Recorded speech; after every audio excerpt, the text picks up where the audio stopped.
Market అవసరాలకు అనుగుణంగా యువతకు నైపుణ్య శిక్షణ ఇచ్చి వారికి ఉద్యోగాలు కల్పించేందుకు కృషి చేస్తామని మంత్రి కొండపల్లి శ్రీనివాస్ చెప్పారు. ఈ రోజు విజయనగరంలో ఆయన మాట్లాడుతూ గత 5 ఏళ్లుగా స్కిల్ డెవలప్మెంట్ మీద పూర్తిగా నిర్లక్ష్యం జరిగింది. మహిళా ప్రాంగణం అయితే 2 ఇయర్స్ నుంచి కూడా ఎటువంటి ప్రోగ్రాం లేదు. 2 ఇయర్స్ నుంచి కూడా ఎటువంటి ప్రోగ్రాం లేదు. మరి స్కిల్ డెవలప్మెంట్ చూసుకుంటే గత తెలుగుదేశం ప్రభుత్వానికి ఇప్పటికీ చాలా వ్యత్యాసం ఉంది. ఇంజనీరింగ్ కాలేజ్లో స్కిల్ డెవలప్మెంట్ అనేది పూర్తిగా స్టాప్ చేశారు. మళ్ళీ జిల్లాలో ఉన్న స్కిల్ డెవలప్మెంట్ ఎటువంటి ఉన్నాయని చూస్తే అవి కూడా ఏదో 30 మంది 70 మంది చాలా చిన్న నెంబర్స్తో ఇక్కడ ట్రైనింగ్ జరుగుతుంది. మరి యువకులకైతే అంటే ఏదైతే గ్యాప్ ఉందో అంటే మార్కెట్లో తయారు చేసే యువకులకి ఏ రకంగా తయారు చేయాలి అంటే చదువుకున్న విద్యార్థులకి మార్కెట్లో స్టాండర్డ్ వర్క్ స్టైల్కి ఏదైతే గ్యాప్ ఉందో దాన్ని ఫిల్ చేసేది స్కిల్ డెవలప్మెంట్. దానికి ఏర్పాటు చేసి యువకులు ఎక్కువ మంది ట్రైనింగ్ చేసే దశగా ఆలోచన చేసిన ఈ స్కిల్ డెవలప్మెంట్ సెంటర్ మరి ఈరోజు చూసుకుంటే చాలా తక్కువ నెంబర్స్తో ఉన్నారు. అంటే వీళ్ళు చేయడానికైతే రెడీగా ఉన్నారు కానీ సరైన డైరెక్షన్ అయితే కొంచెం కావాల్సిన అవసరం ఉంది. మరి చూసుకుంటే ఈరోజు కొంతమంది పబ్లిక్ ప్రైవేట్ పార్ట్నర్షిప్లో కూడా చాలా బాగా చేస్తున్నారు. వాళ్ళు కూడా మనకి ప్రత్యేకమైన అభినందనలు తెలియజేసుకోవాలి. సుమారు వాళ్ళైతే ఒక హోటల్ ఇండస్ట్రీ కానీ అలాగే డేటా ఎంట్రీ ఆపరేటర్స్ కానీ అలాగే కొన్ని బ్యూటీ హెల్త్ కేర్ సిస్టమ్స్లో కానీ వాళ్ళు సుమారు ఒక 1000 మందిని ప్లేస్ చేస్తున్నారు ఎవ్రీ ఇయర్. మరి గవర్నమెంట్ సైడ్ నుంచి కూడా అదే నెంబర్ ఉంది. 1000 నుంచి 1500 మంది వరకు ఈరోజు మనం స్కిల్ డెవలప్మెంట్ మీద సంవత్సరానికి ప్లేస్ చేస్తున్నారు. ఈ నెంబర్ ఇంకా బాగా పెరగాలని నా కోరిక. ఎందుకంటే ఈ నెంబర్ అయితే ఈరోజు యువకులు చదువుకున్న విద్యార్థులు అయితే ఎవ్రీ ఇయర్ మనకి మన జిల్లాలో అయితే కనీసం ఒక 20,000 మంది బయటకు వస్తున్నారు. మరి అలాంటి దశలో ఈరోజు వాళ్ళకి ట్రైనింగ్ స్కిల్ డెవలప్మెంట్ కొంచెం అంటే మార్కెట్కి ఈక్వల్గా మనం తయారు చేసుకోగలిగితే ఎక్కువ శాతం విద్యార్థులకు మంచి జరుగుతుందని. అండ్ మనం ఇప్పటివరకు చేస్తుంది ఏంటంటే వైజాగ్, విజయనగరం, శ్రీకాకుళంలో ఎంప్లాయ్మెంట్ వచ్చే దశగా మనం ట్రైన్ చేస్తున్నాం. మరి స్కిల్ డెవలప్మెంట్ ఇంకొంచెం అభివృద్ధి చేసి దేశంలోని ప్రపంచంలోని మనం ఎక్కడికి వెళ్ళా మన కుర్రవాళ్ళు అంటే అవకాశం వచ్చే దశగా మనం స్కిల్ డెవలప్మెంట్ సెంటర్ తయారు చేసే విధానం తీసుకురావాలని ఆలోచన చేస్తే బాగుంటుందని ఈ వేదిక ద్వారా తెలియజేస్తున్నాను. శ్రీకాకుళం మండలం పాత్రుని వలస సమీపంలో ఏపీ టిట్కో కాలనీ వాసుల రవాణా సౌకర్యం లేకపోవడంతో ఇబ్బందులు పడేవారు. ఎన్నికల ముందు ఎమ్మెల్యే గూడు శంకర్ ఇచ్చిన హామీ మేరకు ఆర్టీసీ అధికారులతో మాట్లాడి బస్సు సౌకర్యం ఏర్పాటు చేశారు. శ్రీకాకుళం నియోజకవర్గంలో ఇక్కడ పాత్రుని దగ్గర ఉన్న టిట్కో ఇల్లు దాదాపు 500 మంది ఇక్కడ ఆక్యుపేషన్లోకి వచ్చారు. అయితే వీరికి మౌలిక వసతులు కానీ ట్రాన్స్పోర్టేషన్ కానీ చాలా ఇబ్బందులు పడుతున్నారని తెలిసింది. ఎలక్షన్ ముందు నాకు అడగడం జరిగింది. అయితే వీళ్ళకి రవాణా సౌకర్యార్థం ఆర్టీసీ బస్సు వచ్చే విధంగా మేము ప్రయత్నిస్తామని చెప్పడం జరిగింది. ఈ సందర్భంగా నేను రాష్ట్ర మంత్రివర్యులు అచ్చెన్నాయుడు గారి దృష్టికి అలాగే కేంద్ర మంత్రివర్యులు రామ్మోహన్ నాయుడు గారి దృష్టికి కూడా నేను పెట్టడం జరిగింది. తర్వాత ఆర్టీసీ ఆర్ఎంఓ గారు అలాగే డిఎం గారు అందరితో మీటింగ్ పెట్టి వారికి నేను నిర్ణయించుకున్న వెంటనే తక్షణమే వారు వచ్చి దీన్ని మొత్తం ఈ ఇన్స్పెక్షన్ చేసి ఈ రూట్ని వెంటనే అప్రూవల్ చేసి ఈరోజు బస్సు కూడా ఈ టిడ్కో కాలనీ నుండి ప్రారంభించినందుకు ముందుగా ఆర్టీసీ అధికారులందరికీ కూడా శ్రీకాకుళం ఆర్టీసీ డిపో మేనేజర్ గారు మల్లికార్జునరావు గారికి, ఆర్ఎంఓ గారికి అందరూ కూడా పేరు పేరున నా హృదయపూర్వక ధన్యవాదాలు. అలాగే అచ్చెన్నాయుడు గారికి, రామ్మోహన్ నాయుడు గారికి కూడా ప్రత్యేకమైన అభినందనలు, ధన్యవాదాలు తెలియజేసుకుంటూ ఈ అవకాశాన్ని ప్రయాణికులందరూ కూడా ఉపయోగించుకొని మళ్ళీ బస్సు సక్రమంగా తిరిగేటట్టు అందరూ సహకరించాలని కూడా కోరుకుంటూ ఇంకా ఏవైతే మౌలిక వసతులు కల్పన రేషన్ డిపో కానీ అలాగే కొన్ని దగ్గరలో స్నేక్స్ అవన్నీ వస్తున్నాయి, అక్కడ జంగిల్ క్లియరెన్స్ లేదన్నారు, వాటి మీద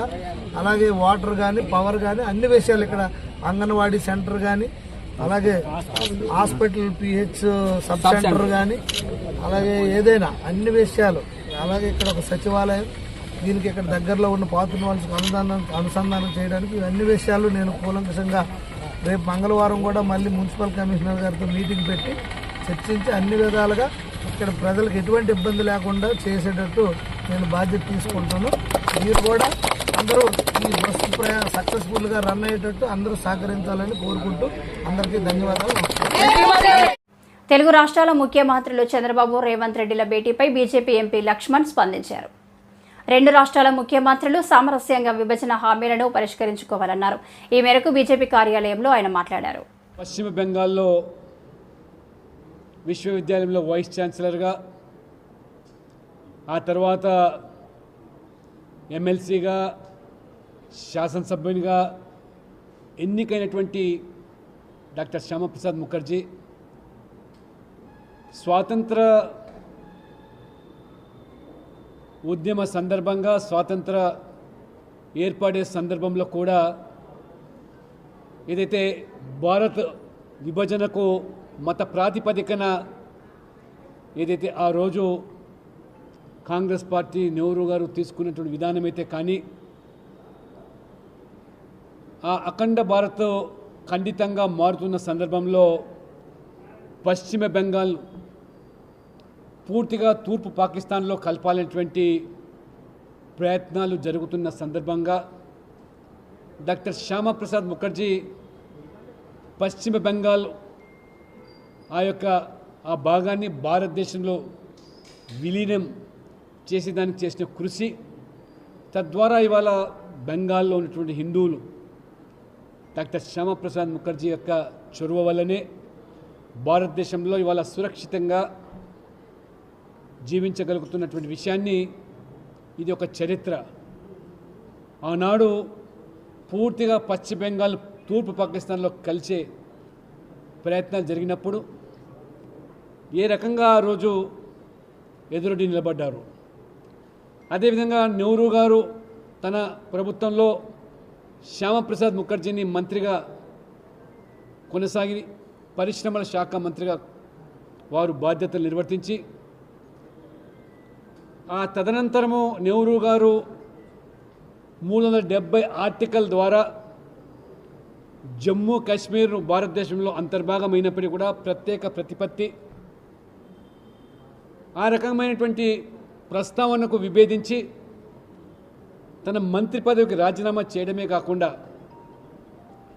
ఆ రోజు ఏక్ దేశ్ మే దో విధాన్ దో ప్రధాన్ దో నిషాన్ నై చలేగా అనేటువంటి ఉద్యమానికి ఊపిరిపోసి, నా దేశంలో ఉన్నటువంటి కాశ్మీర్కు వెళ్ళడానికి ఈ పాస్పోర్ట్ విధానం ఏమిటని చెప్పి ప్రశ్నించి విభేదించి సత్యాగ్రహానికి పూనుకుంటే ఎటువంటి ప్రభుత్వ అనుమతులు లేకుండా స్వదేశంలో నేను కాశ్మీర్కు వెళ్తానని చెప్పి భీష్మించుకొని వారు ఆ కార్యక్రమానికి నాంది పలికితే, కాశ్మీరు ఆ యొక్క భూభాగంలో అరెస్ట్ చేసి వారిని జైలు పాలు చేస్తే చివరికి జైల్లోనే అనుమానాస్పద స్థితిలో వారు మరణం సంభవించడము, తదనంతరము దేశవ్యాప్తంగా ఏదైతే ఆ ఉద్యమం తీవ్ర రూపం దాల్చిందో దాని పర్యవసనమే ఆ రోజు ఈ యొక్క ప్రత్యేక జెండా లేదా కాశ్మీర్ ముఖ్యమంత్రి సైతం కూడా ప్రధానమంత్రిగా భావించేటువంటి పరిస్థితి నుంచి ఆ రోజు ప్రభుత్వం ఉపసంహరించుకున్నప్పటికీ 370 ఆర్టికల్ కొనసాగడం, చివరికి డాక్టర్ శ్యామప్రసాద్ ముఖర్జీ యొక్క బలిదానము, వారి త్యాగ ఫలితమే వారి రాజకీయ వారసులుగా ఈరోజు నరేంద్ర మోడీ గారైతేమి, కార్యకర్తలుగా అందరం కూడా 370 ఆర్టికల్ రద్దు కోసము మనము తిప్పకుండా, రాజీ పడకుండా ఒక సైద్ధాంతిక పోరాటంలో భాగంగా చివరికి ప్రభుత్వం ఏర్పడినటువంటి మొదటి రోజుల్లో గత ప్రభుత్వంలో రాష్ట్రంలో ఎక్కడ అభివృద్ధి లేదని, కావున ఈరోజు మంత్రి నారాయణ ఇంట్లో ఎమ్మెల్యేలు అందరం కలిసి రాష్ట్ర అభివృద్ధి గురించి చర్చించడం జరిగిందని, ఈ మేరకు మంత్రులు మీడియాతో మాట్లాడారు. వాళ్ళకి ఆ భూములు చెందేటట్టుగా చెయ్యాలని చెప్పి మా అందరి అభిప్రాయాలు మంత్రులతో షేర్ చేసుకున్నాం. అందుకని మా ఒకటే ఎయిమ్, ఈ ఉమ్మడి జిల్లా శాసనసభ్యులు మంత్రుల యొక్క సమీక్షా సమావేశం జిల్లా అధికార యంత్రాంగంతో కలిపి జిల్లా కలెక్టర్, జాయింట్ కలెక్టర్ అందరం కలిసి జిల్లా యొక్క సంక్షేమం, అభివృద్ధి కార్యక్రమాలపైన ఒక సమీక్ష చేసుకోవడం జరిగింది. పెద్దలు మున్సిపల్ శాఖ మంత్రులు శ్రీ పొంగూరు నారాయణ గారి కార్యాలయంలో, క్యాంప్ కార్యాలయంలో ఈ సమావేశం అందరం కలిసి చేసుకున్నాం. ఒక వెంకటగిరి ఎమ్మెల్యే గారు మాత్రం ఆయనకి వేరే కారణాలతో చెన్నై పోవడం వల్ల వారు ఒక్కరే రాలేదు. మిగిలిన అందరు శాసనసభ్యులు కూడా హాజరు కావడం జరిగింది. నియోజకవర్గాల పరిధిలో ఉన్నటువంటి అనేక సమస్యల్ని మరి నా దృష్టికి, నారాయణ గారి దృష్టికి, జిల్లా కలెక్టర్, జాయింట్ కలెక్టర్ వాళ్ళ దృష్టికి, అధికారుల దృష్టికి కూడా తీసుకురావడం, దాని మీద ఉన్నటువంటి సమాచారం మేరకు అందరం కలిసి సమీక్షించుకోవడం జరిగింది. అంతేకాదు ఈ జిల్లాలో జరిగే అభివృద్ధి కార్యక్రమాల్లో కూడా ఏ విధంగా ప్రయారిటైజ్ చేసుకోవాలి, అధికారులతో ఎలా సమన్వయం చేసుకోవాలి, స్థానికంగా నియోజకవర్గాల పరిధిలో ఉన్నటువంటి అధికారులందరినీ కలుపుకొని జిల్లా స్థాయిలో మంత్రుల యొక్క సమీక్షలతో ముందుకు నడిపించాలనే విషయంలో కూడా ఒక అవగాహనకు రావడం జరిగింది. అందరికి కూడా దాని పట్ల ఒక మంచి ఆలోచనతో ముందుకు పోవాలని నిర్ణయించుకోవడం జరిగింది. ఇవాళ రాష్ట్ర ప్రభుత్వం అనేక అంశాలతో ప్రజల దగ్గర అతి పెద్ద మ్యాండేట్తో వాళ్ళ ఆశలకు అనుగుణంగా పరిపాలన అందించాలన్నటువంటి లక్ష్యంతో మన ముఖ్యమంత్రి శ్రీ చంద్రబాబు నాయుడు గారి నాయకత్వంలో మేమందరం కలిసి పనిచేస్తున్నాం. ఉమ్మడి జిల్లాలో తెలుగుదేశం పార్టీ ఎన్డీఏ కూటమికి రావడం, దీని పట్ల ముఖ్యమంత్రి గారికి ఈ జిల్లాలోని పూర్తి మద్దతు కూడా రావడం జరిగింది. ఆ విధంగా మనం అందరం కలిసి పార్టీని బలోపేతం చేసుకోవడమే కాదు, జిల్లాను కూడా అభివృద్ధి చేయడంలో అనేక విషయాల పట్ల ఒక అవగాహనతో కొత్త పారిశ్రామిక వాడల గురించి, ఉన్న పారిశ్రామిక వాడలకి అవసరమైన మౌలిక సదుపాయాల గురించి, అలాగే త్రాగునీటి సమస్యను పరిష్కరించడానికి, రహదారుల సమస్యల్ని ఏ విధంగా ప్రయారిటైజ్ చేస్తామనే దానికి, వీటన్నిటి పట్ల కూడా ఇవాళ ఇక్కడ మాట్లాడుకున్నాం. భవిష్యత్తులో ఇంకా అనేక సందర్భాల్లో ఒక మంచి వాతావరణం, తెలుగుదేశం పార్టీ శాసనసభ్యులు, మంత్రులు, పార్లమెంటు సభ్యులు అందరం కలిసి ఒక మంచి ఆలోచన, అవగాహనతో ఉమ్మడి నెల్లూరు జిల్లాని బలోపేతం చేయడానికి, ముందుకు తీసుకెళ్ళడానికి ప్రభుత్వ పరంగా, పార్టీ పరంగా ఒక అవగాహనతో నడవాలనే దానిలో ఇవాళ మా చర్చలు సాగాయి. అదేవిధంగా మా నియోజకవర్గాల్లో ఉన్న సమస్యలు చెప్పుకున్నాం. ఆ సమస్యల పరిష్కారానికి అవసరమైన మేరకు ప్రభుత్వం దృష్టికి తీసుకెళ్లాలని, నిధులను సమకూర్చుకోవడంలో ముఖ్యమంత్రి గారితో మాట్లాడి ఈ ప్రాంత అభివృద్ధికి వారి సూచనలు, సలహాలు, వారి యొక్క సహకారం, ఆశీస్సులు కావాలని అందరం కలిసి కోరాలని కూడా మేము ఈనాడు అనుకోవడం, నిర్ధారించుకోవడం జరిగింది. భవిష్యత్తులో ఇలాంటి సమస్యలు, ఇలాంటి విషయాలపైన, సమీక్షలపైన అందరం కలిసి ఒకే విధంగా భవిష్యత్తులో కూడా మా ప్రణాళికల్ని మేము ముందుకు తీసుకెళ్ళడానికి ఒక మంచి వాతావరణాన్ని ఇటీవల జరిగిన 2-3 సమీక్షా సమావేశాల్లో మంచి వాతావరణం ఉంది. ఇదే వాతావరణం భవిష్యత్తులో కూడా కొనసాగించి గత 5 ఏళ్ల వైసీపీ పాలనలో గాజువాకలో రేషన్ మాఫియా కొనసాగిందని, దీని వెనుక అధికారుల హస్తం ఉందని తెదేపా ఆరోపించింది. వైకాపా పాలనలో రాజ్యమేలిన రేషన్ మాఫియా గాజువాక. గత 5 ఏళ్ల వైసీపీ పాలనలో గాజువాకలో రేషన్ మాఫియా కొనసాగిందని, దీని వెనుక అధికారుల హస్తం ఉందని తెదేపా ఆరోపించింది. ఈ మేరకు పాత గాజువాక పార్టీ కార్యాలయంలో శనివారం ఏర్పాటు చేసిన విలేకరుల సమావేశంలో నియోజకవర్గ సమన్వయకర్త ప్రసాదుల శ్రీనివాసరావు మాట్లాడుతూ, గడిచిన 5 ఏళ్లలో ప్రజాప్రతినిధులు, అధికారులు అండదండలతో రేషన్ మాఫియా విలయతాండవం చేసిందని ఆరోపించారు. కూటమి ప్రభుత్వంలో ఇటువంటి నాటకాలకు అడ్డుకట్ట తప్పవని హెచ్చరించారు. పేదలకు అందాల్సిన రేషన్ బియ్యాన్ని పక్కదోవ పట్టించాల్సి చూస్తే ఊరుకునేది లేదన్నారు. మాఫియాపై అధికారులు నిఘా పెట్టారని, అధికారులు కళ్ళుగప్పి దొంగచాటుగా వ్యాపారం చేసే వాళ్లకు ఉపేక్షించేది లేదన్నారు. కార్యక్రమంలో నాయకులు దాసేంద్ర, చెరుకూరి నాగేశ్వరరావు, రట్టి వాసు, మణి, పంచదార్ల ఉగ్రం, సింగూరు అనంత్, బైపిలి గాంధీ తదితరులు పాల్గొన్నారు. రోజుల నుంచి 5 వ్యాన్లు సీజ్ చేయించామన్నా. ఒక సామాన్యమైన రిపోర్టర్ గా నేను 5 వ్యాన్లు సీజ్ చేయించాను గత 3 రోజులు. ఈ ఏఎస్ఓ ఇన్ని రోజుల నుంచి ఇక్కడ ఉండి ఏం చేస్తున్నాడు? మీ పార్టీ లెటర్ హెడ్ మీద కలెక్టర్కి ఏదైనా కంప్లైంట్ చేస్తారా? ఈ అంశాన్ని నేను అధ్యక్ష వారి దృష్టికి తీసుకొస్తాం. ఆయన రేపు వస్తారు.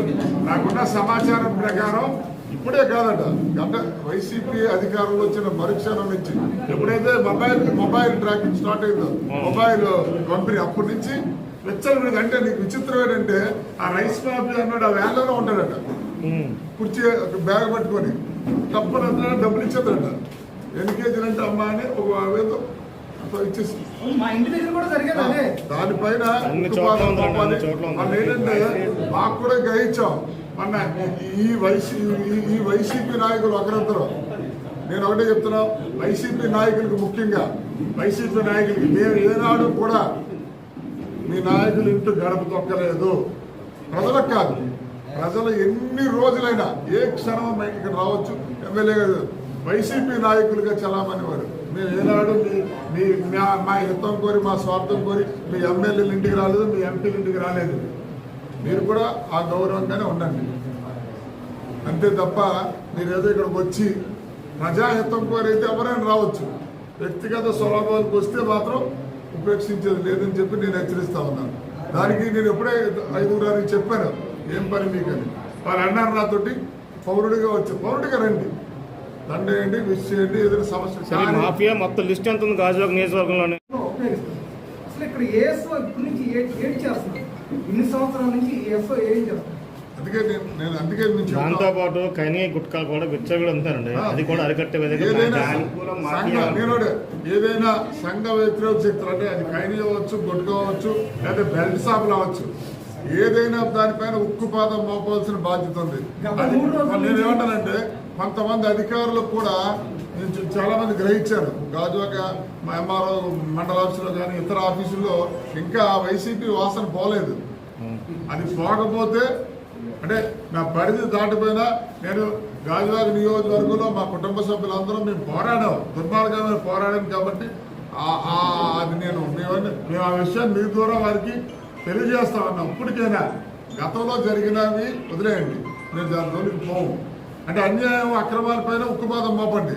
అలాగే కార్పొరేటర్లు, వైసీపీ కార్పొరేటర్లు నా చరిత్రలో ఎప్పుడు చూడలేదు.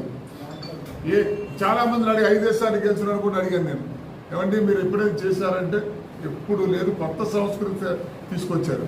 వైసీపీ కార్పొరేటర్ల ముఖ్య వారి వార్డుల్లోనూ ఫ్లోర్కి 1,00,000, 2కి 3, 4, 5, 10 లక్షలు వీటిపైన కూడా జీవీఎంసీ వారు విజిలెన్స్ దర్యాప్తు జరిపించారు. వారిపైన ఉక్కుపాదం మోపాలి. భవిష్యత్తులో దాని మీద కూడా మేము వెళ్ళి రిప్రజెంట్ చేస్తాం. ఎందుకంటే ఈ గాజువాక నియోజకవర్గంలో కొన్ని వార్డుల్లో అద్భుతమైన మెజార్టీ వచ్చిందంటే కారణం అదే. అంటే ఒక పేదవాడు ఆడు ఇల్లు కట్టుకుంటాడండి, పేదవాడు ఇల్లు కట్టుకుంటే దాన్ని నోటీస్ ఇవ్వాల్సిన బాధ్యత ఉంది. తర్వాత ఆర్టీఓ బ్రోకర్లు కూడా అలాంటి వాళ్ళ పైన 1కి 2 వేస్తే, 1 వేసాడు అనుకోండి ప్రజా ప్రయోజనం అనుకోరు, ఆ కంటిన్యూగా ర్యాండమ్గా వేస్తున్నప్పుడు వారిపైన ఉక్కుపాదం మోపాలి. అందుకే నేను ఏమంటానంటే మేము ముందుగా చెప్పేదంటే ఒకవేళ నేనైనా ఏదైనా మీ దృష్టికి వచ్చి ప్రసాద్ శ్రీనివాస్ పాలన చేశాడంటే మీరు అండగట్టండి. మేము ఇప్పుడే చెప్తున్నాం, పల్లా శ్రీనివాస్ గారికి మేము అందరూ గౌరవం తెచ్చేవాళ్ళం. మేము అగౌరవం తెచ్చేవాళ్ళగా మమ్మల్ని కూడా మీరు దగ్గరుండి గ్రహించారు. కాబట్టి ఏదైనా ఉంటే మేము సరి చేసుకుంటాం. మీరు కూడా మాకు తెలియ పలానా వేళ ఉందని చెప్పి, ఎందుకంటే 5 సంవత్సరాలుగా ఎన్నడూ లేని విధంగా నేను చూసాను. ఇక్కడ ఎలాగైనా వ్యవస్థలన్నీ అడ్డం పెట్టుకున్నారు, శాసించారు. ఎలాగంటే ముఖ్య ఉద్దేశం బియ్యము, తర్వాత బియ్యము ఏదైనా గొప్పగా వైన్ షాప్లు ఇదే కదా. తర్వాత అయితే రేపు రాబోయే కాలంలో